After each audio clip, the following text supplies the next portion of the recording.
Well, we've come to another Thorny Croft, folks, and as I was saying, Thorny Croft has been in the truck making business for many, many years, although you wouldn't think so because they went out of business but probably before a lot of you were even born. But anyway, Ray, maybe just tell me a little bit about this old girl. Oh, this is a truck that maybe should have died. Really? It was abandoned by a transport operator based in New South Wales, a little town Inverell. It was somewhat lethargic in its performance on the highway, so not many drivers went away a second time. Oh, really? Until it stood in the corner and it was nominated to well drilling duty and had a percussion drill mounted on it. Ooh. And it ended up not far from where we're standing, drilling a hole in the chassis and the back broke. And it was a little hard to aim the drill. So it was abandoned right there, and finally it's probably a number of abandonments in its life. There it was sitting with a tower above it and a funny angle in the mud down at Wollongolba. And of course it was a Thorny Croft, so the message got back to Ron and he went out there with a deputation and it was all duly inspected and decreed to be dead once again. And not being one to be dissuaded, Ron rescued it, and some perilous mission of loading the truck and getting it back to this very boutique. And it was the rotten chassis was cut away and the drill rig was, it's actually stationed down the back in there in a rather distressed condition. He found the chassis, which is quite unique. When we go and have a look at it, you'll see why it was a problem. But he found a Morris with a very similar style chassis. So it was cut and the Morris grafted onto it. And same with the front. There was a piece of chassis gone. Wow. So he found another piece out of the Morris and it was made to be called a donor and a loud voice and a little bit of welding skill. And the cab was made up out of about 3 different cabs. But Thorny Croft cabs. Thorny Croft cabs. There are some rather demented people who seem to think that they're worth keeping. So out of that, he did a trip to Melbourne, and apparently some of the parts may have been left on the road because he pulled up a couple of times to buy more ropes to restrain the disintegrating parts. Nonetheless, him with his valiant troops, they got together and they built this cab, and it was duly painted and fitted, and I was witness to the collection of donor vehicles that made up this rather attractive nose section. And finally, with a lot of panel beating and stretching and bolting and not too many obscene words, the front, which was the difficult part, and of course one of the features, and luckily an unmolested front bumper. And here we are looking at it now, virtually complete. Ron's health is not all it might be, so I think we need to get a few Thorny Croft aficionados down here and we'll put some effort into it, make it run and see if we can get it up to a blistering 38 kilometres an hour. We'll have a look at this engine, folks, which is made by Thorny Croft, and so you were saying, Ray, they made their own, they made everything. Everything, yeah. And it all had Thorny Croft badged on it. Right, yeah, so let's have a look at this engine. I lift that up, and looking at that engine, it's got painted a lovely red, and it's got Thorny Croft onto the little tabber covers on the top, and radiator in, air cleaner, steering, yeah, pretty basic, but there she is, folks. And as Ray was saying, Thorny Croft made their own engines with Thorny Croft stamped into them.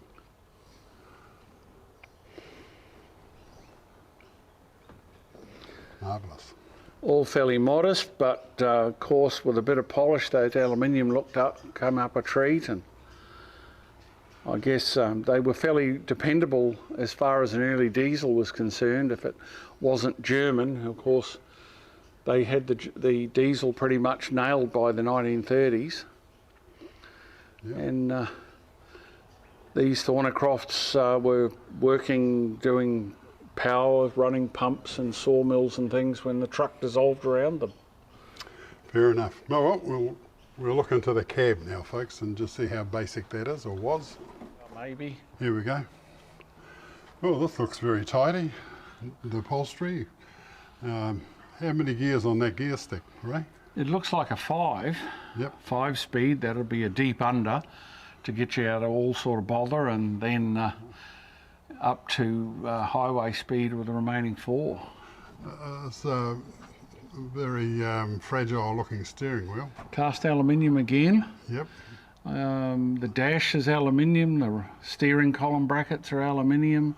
I think Thorny Croft knew how to cast that softer metal. Yeah. And I take it that's dipstick. Dipstick, the dip switch for the lights. Yeah. So you have to sort of put your hand round it. Oh, that'd be a pain in the bum, wouldn't it? Oh, well, at least the handbrake's on the inside of the seat. Yeah, exactly. Some progression out of the 1950s. They wouldn't have had many injury claims in those days, but certainly a lot of backfeed from the drivers that had broken noses and ankles and grazed elbows.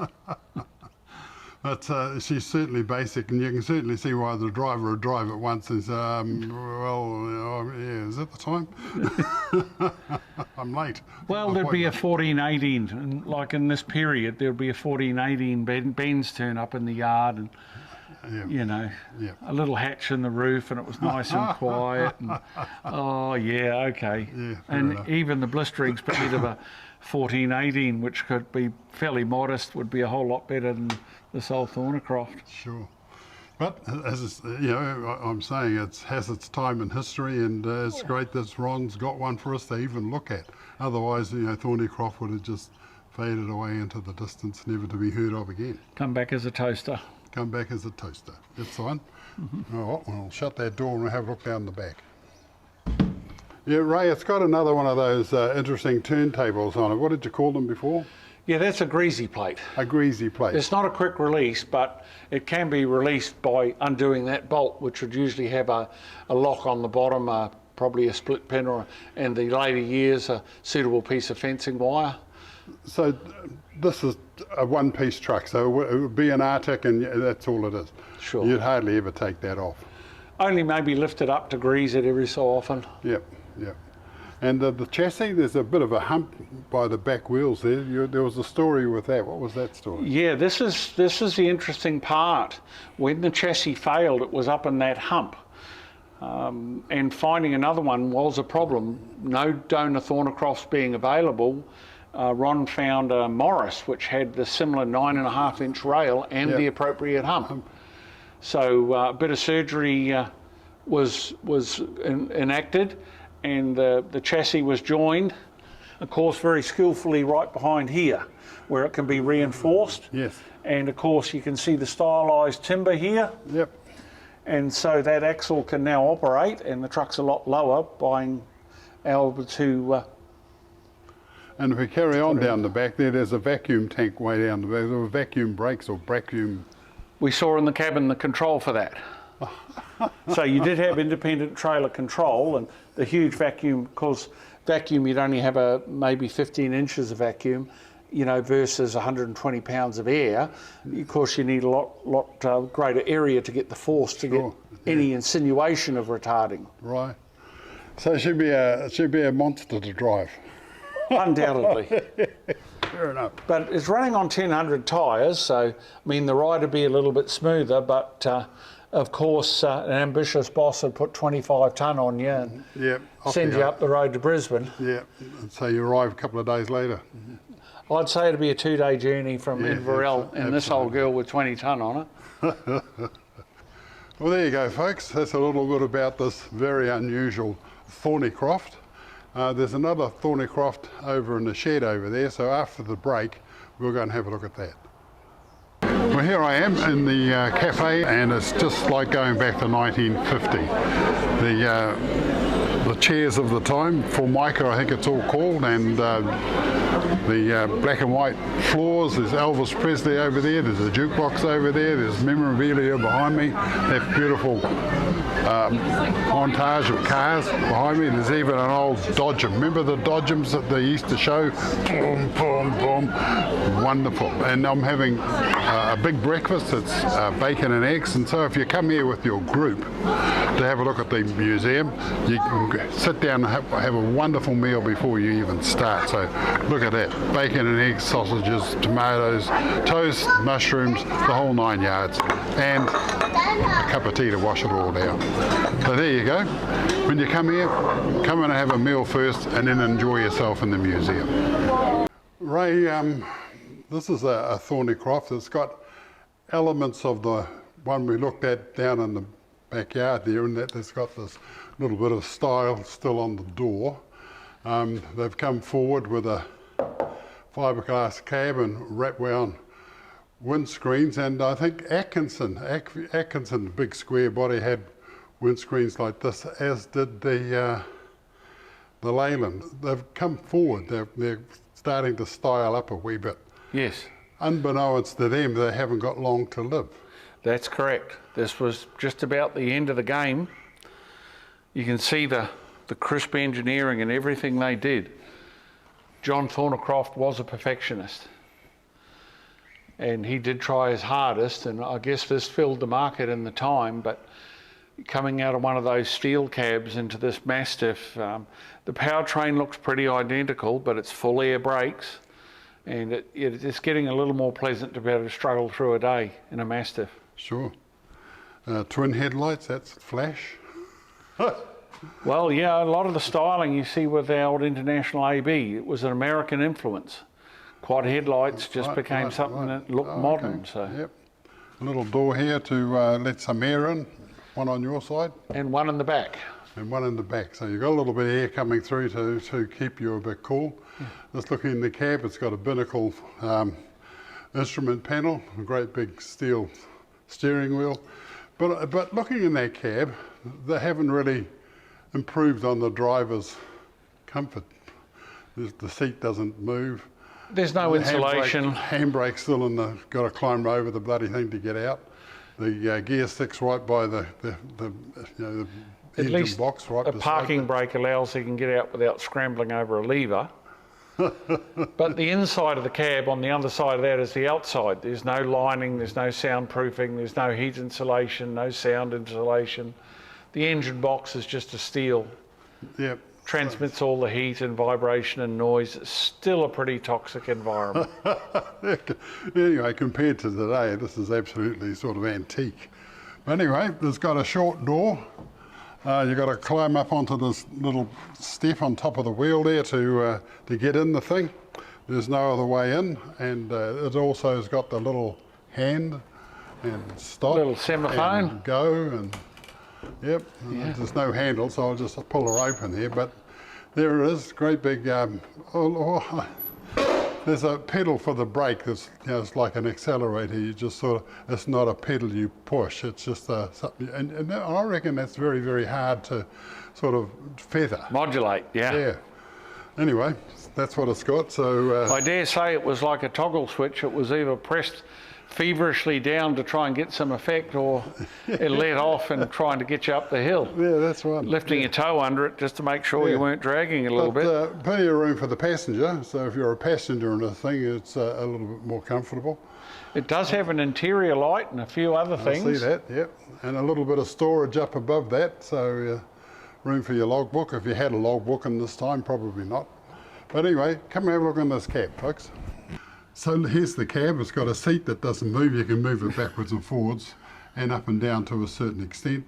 It's got the gear stick right by the engine box. A binnacle here looks like you can put it up or down or where it's comfortable. The handbrake, as you say, it's sort of... They haven't moved forward. No. They had 30 years to do something and that slipped by them. And I see this brake pedal's like an accelerator, and I think that's... They still have them in trucks today, but I just think that's very, very hard to feather. Rather than have a brake pedal that goes under the cab, you can sort of feather I guess if you put your heel on it and heel and toe it, it's probably all the modulation you're going to achieve. Yeah, yeah. But I just found that awkward, as opposed to the old pendant style. Yeah. Yeah, and It's got the little electrical box with a starter, just like the AEC. All your fuses and controls are all invisible. You've got to grope around in the dark. And Yeah. Wow. I do notice they have improved it. It's got a power steering box there. Wow. And of course that's something to add a little more heat to the environment and a potential of an oil leak on the floor. And there's a little screw button at the back there. You know what that's for? Yeah, that's the power takeoff. Oh, righto. This truck come off a farm, so most of them need to be tipping for the various products they cart around, so it would have scored a power takeoff. Looks like one has to exit the cab to engage the power takeoff. Yeah, well. But anyway, it too is a piece of history for you guys. Well, here we have an Austin, an FF model Austin, probably 1957, 1958. And Bill Prescott was advertising for a driver, and so I went down to the markets where this thing was loading up, and Stembridge's it was called, and climbed in with Colin, the driver, and we went to Tairua, and I just thought this was the actual, wow, this is the bee's knees of trucks, wrap wound windscreen, this looks so flash, and I'm going to drive this, hooray. Well, at least I think I was, because I hadn't got the job yet, so I had to go and see old Bill. So we arrived at Tairua, and I knocked on the door, and old Bill, who was a pick your nose, scratch your bum sort of a guy, you look big strong boy, what do you know about bobby calves? And I thought, oh, I better not bullshit my way out of this one. So I said, nothing. Excellent. The boys will show you how to do it tomorrow and you'll be on your way. Great. So you're hired. Oh. So the next day we had to go out and collect bobby calves, and you had to weigh them, and you had to they're all covered in crap over your arms, chuck it on the back of the truck, and then go to the next farmhouse and do it all again until you got your full load. Then you went to the works up in Auckland. Then the next day you had to come down and clean the Arctic, clean everything up, and go back to Auckland and load up with groceries and general goods, which I did twice a week. And one of the things I found about truck driving is you're your own boss, really. You decide how you drive, you decide where you're going and how you're going to get there, and plan your day. And back in this time, you could call off into Thames and see your auntie and have a cup of tea, yeah. And carry on your merry way. Is it like that these days, truck driving? I got electronic tachos, and the whole world knows where I am and what speed I'm doing and where I've been, and it leaves a little track on the computer. So none of that happens. So you've got to go where you're told to go. And well, my Mercedes, if I mistreat it, it cries to Germany. It'll send an email. Oh, really? Saying, I don't like this driver. He's being mean to me. Really? It does, yeah. But anyway, it's good to see the old Austin. There's some pretty good nick. Yeah. And so there you go. The 5.7 diesel engine runs in it just fine. So anyway, so Ray, thank you very, very much. I've enjoyed your company, Bill and Linda. Yeah, and when you see Ron again, I'd like you to thank him on our behalf. It was good to see him yesterday. Certainly. And so there you go, folks. A little bit from Australia. They had the same sort of trucks we had. They had the same problems that we had. And so it's just good to have a look at what Australia had. And they just broke down a lot further away from home. That's the one, because the home's a lot further away. And as I was saying, folks, being an Australian, going 100k down the road to buy the milk and the paper and come back again, that's nothing, is it? No, down the road we go. Well, I've come into the museum now, and just looking around, there's all sorts of cars from the 50s and 60s, 30s. There's a couple of 20s in here even, and it's a magnificent collection. So there's lots and lots of stuff in this museum for you to look at, lots and lots of stuff that's going to take you right back to the day. And if you're new, well, there's lots of stuff here about New Zealand history. So if you come here, you're coming to Railside Place, which is off Rifle Range Road in Hamilton. Certainly worth a look if you belong to a car club or some sort of a club and you want a place to go. This is the place to come, and you can start off with a meal in the cafe. Come and have a look, enjoy yourselves. I absolutely recommend it. With me is John Poole, and John, welcome to our little show. You've got an old Chev that belonged to the family. Yes. Yep. And you've had it restored, and take a look at this going down this hill, folks. Absolutely brilliant, beautiful truck. And we've got some photographs here of it, or not it, but the one similar to it, when you sort of decided you're going to restore something. Yeah. And this is what you found. This is what we found underneath a tree in a cockie's paddock. Yeah. Really? Yeah. So it's a 42, and the grill was sort of slightly bent, but you thought, we can fix that? Yeah, no, the grill was bent, and all the back of the cab was rusted out, and the steps were all rusted out, and yeah, it needed a lot of work, but anyway, we got there. Sure. So this is pretty much the end product. It's all been done, it's all ready to go, and it's got 41 written on there. What is that? That was the 41 trucks in the parade, and that was number 41. So. Oh, okay, fair enough. And we saw this truck in a parade. Look at this, folks. The Northern Commercials had a run. They had a book launch here for one of the low gear to overdrive. When you had that launch here, you had all the trucks come. They did a parade up the street. They all paraded over the back there. Yeah. They had a run out to the bush and come back again. It was a wonderful weekend. And here we go. Here it's in a parade, all painted up. Not that parade, but another parade, looking absolutely stunning. So we've got some photographs of when your dad worked, I think. So in 1940 something, did he get it, or he started work on his own account in 1946. So he started with that truck in 1946. And it's an Arctic. Yeah. Wow. So it's quite surprising. They had Arctics around those days. Yeah, I always thought Arctics were something relatively new, but no, in 1917, 1918, there's Arctics around. Yeah, America. You see that, yeah. So I don't know where they got the idea of, it would have been an old truck chassis, and they just cut it off and made a bit of a turntable and whatever happened, and away they went. And you did that back then. Yeah. You sort of have an idea. You get I know somebody who can do this, and it's done, and it's working, and they all survived. And, yeah. And so, what was he? Just a general carrier? No, not really. He mainly carted timber. He carted for Carters and Fletchers. Oh, okay. Up at National Park and Tirangita. All around those places. So you didn't live here? No, we lived at National Park. Oh, righto.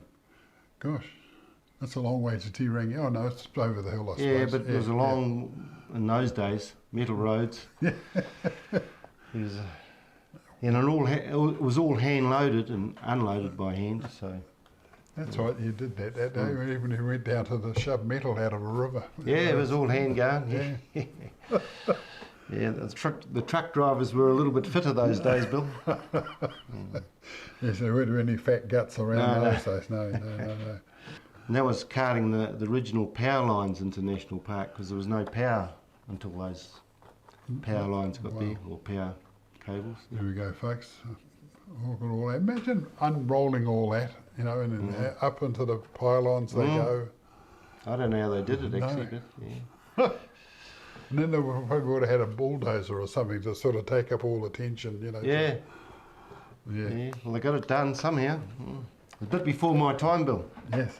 And that was quite an interesting photo. That's all the trucks waiting for wagons at the National Park Railway Station. That's how busy it was. Yes. Wow. And they're all pretty much of a muchness, those trucks. But, in the 1940s, that's all you could get. Yeah. And interesting enough, it's American, like Chevs, Fords, Diamond T's, things like that. You could get those.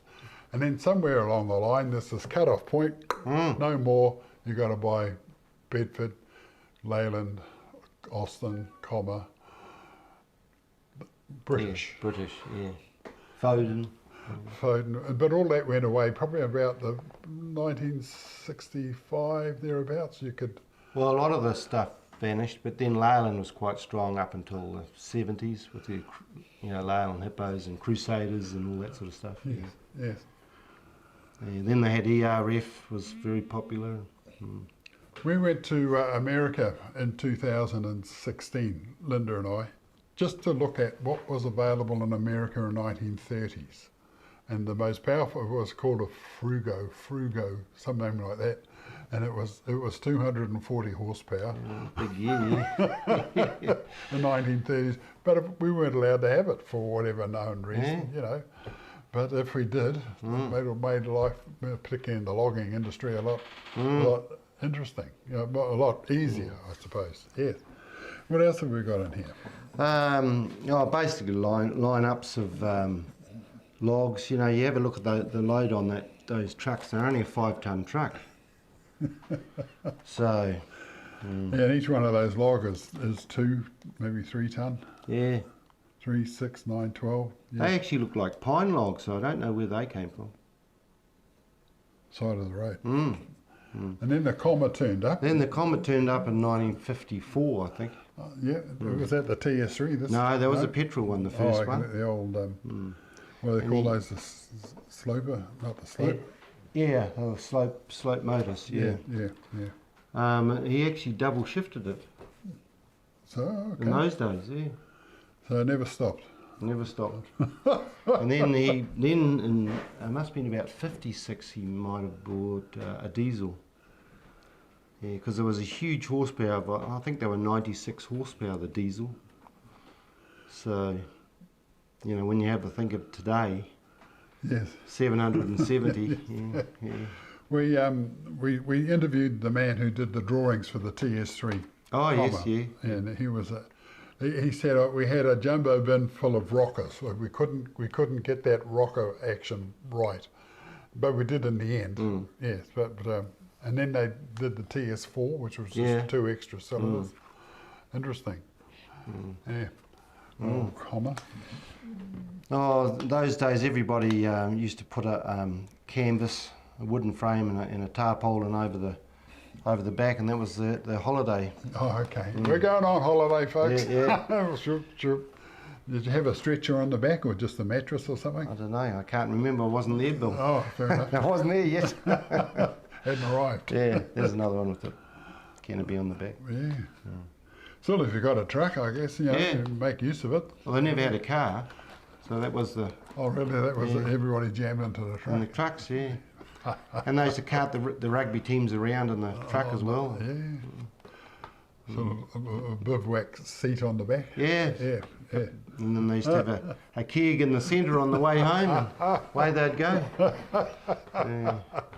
I remember you were saying of Fatty Eggkins, that was his name. He was telling me that some 46 logging truck turned up, which would have looked like that I'd say. if it had taken off. But it was going to be the be-all and end-all of logging trucks that had some sort of water system with it that didn't work, he said. So that fell off. But it was just interesting that GM are sort of thinking along those lines. How can we get a leg into the logging industry? Everybody else seems to be taking it off us. So do you ever get sort of jammed in the seat of this thing when you were young? No. I was a bit before my time. Oh, okay. First that I can really remember is the Commas. Yeah. That was a 2-seater, or no? It had a big bench seat. Yeah. That's right. Yes. You could sleep in. And they used to have a gear lever that used to wobble around there. I think it was only a 4-speed with a 2-speed diff. Yeah. Yeah, that's right. Absolutely. But yeah. Yeah, absolutely. So it's good to remember back, folks, and it's people like you, John, that have got all these photographs and can explain them, which is absolutely wonderful, So if you've got photographs like this, folks, love to come and talk to you. There's my contact details. Give me a yell, and we can come and talk trucks. John, thank you very, very much. Thank you, Bill. Good on you. Bye.